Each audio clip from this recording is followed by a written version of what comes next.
Have you ever replayed the same memory again and again, wondering, what if I had made a different choice? What if I had spoken differently? What if I hadn't made that mistake? Your body is here, but your mind keeps traveling back to a moment that no longer exists. Here's the strange part: the past is not hurting you anymore. Your attachment to it is. Every time you replay that memory, your brain reacts as if it's happening again. The regret feels real, the guilt feels real, the pain feels fresh. But the event is already over. You're suffering because your mind refuses to leave a place that time has already left behind. Krishna points to a powerful truth: life only moves in one direction forward. Yet the human mind has a habit of looking backward, searching for answers that no longer exist. We believe that if we think about the past long enough, we will finally find a peace. But that's not how the mind works. Regret doesn't heal the past, it only steals energy from the present. Imagine trying to drive a car while staring only at the rear view mirror. Sooner or later, you will crash, not because the road is dangerous, but because your attention is in the wrong direction. Many people think they are trapped by their past. They are not. They are trapped by the story they keep telling themselves about the past, and until that story changes, the future never will. So, why does the mind keep returning to painful memories?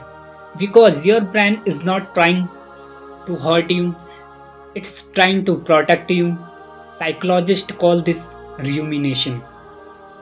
It's when the mind keeps replaying the same event, hoping that thinking about it one more time will somehow change the outcome. But it never does. Imagine touching a wound every single day just to check if it still hurt. Would it ever heal? Of course not. Yet that's exactly what we do with emotional pain. We revisit old conversations, old failures, old old heartbreaks, old mistakes, not because we enjoy suffering, but because the mind believes maybe this time I will find the answer. Krishna offers a completely different perspective.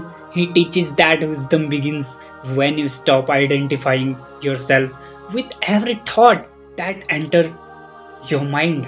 Just because your mind produced a memory doesn't mean you have to live inside it. Thoughts are visitors, they are not your identity. The problem is that most people don't observe their thoughts, they obey them. A memory appears and they immediately follows it. One painful thought becomes 10, 10 becomes 100. Before they realize it, they are emotionally exhausted by something that happened years ago. The past has no longer on its own. It only becomes powerful when you give it your attention. Your attention is your greatest currency. Spend it on yesterday and you will have nothing left for today. So, if regret can't change the past, what actually can? Your relationship with it. Krishna never teaches us to erase the past, he teaches us to learn from it without becoming imprisoned by it. There is a huge difference between learning and living. In the past, learning asks, what did this experience teach me? Regret asks, why did this happen to me? One question builds wisdom, the other builds suffering. Think about a blacksmith forging a sword. The fire is not there to destroy the metal, it's there to strengthen it. Life works the same way. Every disappointment, every betrayal, every failure, every mistake carries a lesson. But if you spend all your time crushing the fire, you will never become stronger because of it. Your scares are not proof that life defeated you, they are proof that you survived something difficult. And survival is not weakness, it's evidence of growth. Krishna reminds us that we only have control over one thing, the action we choose in this moment. Not yesterday, not tomorrow, only now. The past is a teacher, the present is your opportunity, the future is the result of what you do today. If you keep staring at yesterday, you will miss the only moment where change is actually possible right now.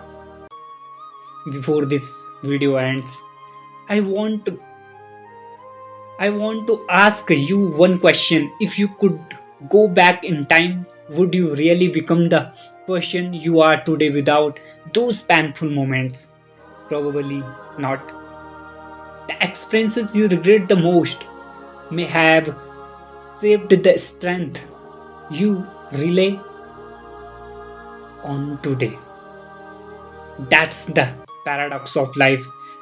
The moments that almost broke you often become the moments that fueled you.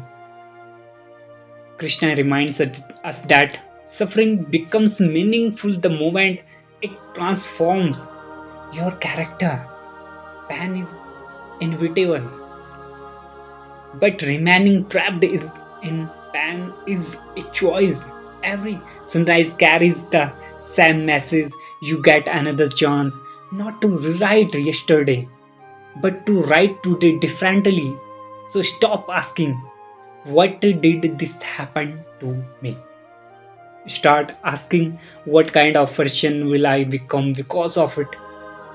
That single question shifts your focus from regret to growth, from guilt to responsibility, from weakness to strength. Remember, the past is a chapter, it is not the entire book. Don't let one painful page convince you that your story is over. Close the chapter, take the lesson, move forward because your future is still being written by the choice you make today. If this video changed the way you see your past, share it with someone who needs to hear this message. And if you want timeless wisdom from the Bhagavad Gita explained for modern life, subscribe to Wisdom by Rohi. Until next time, don't carry yesterday, create tomorrow.